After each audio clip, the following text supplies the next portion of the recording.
sindikalaren aldeko apostua da gurea. Azken finean planteatzen duguna da sakoneko aldaketa bat. Klasean ere klaseak daudelako.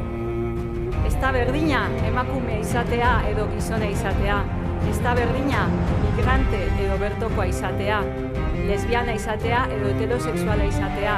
Hizkuntza gutxituko hiztun izatea edo hizkuntza hegemonikoko hiztun izatea. Ez da berdina. Eta guk langile klase anitza bere zabaltasun osoan ordezkatu nahi dugu. Gora dela feminista, antiarrazista, antikapitalista eta antifascista. Eta ez aztu, sindikatua tresna badela. Motorra, militantzia. Gora borro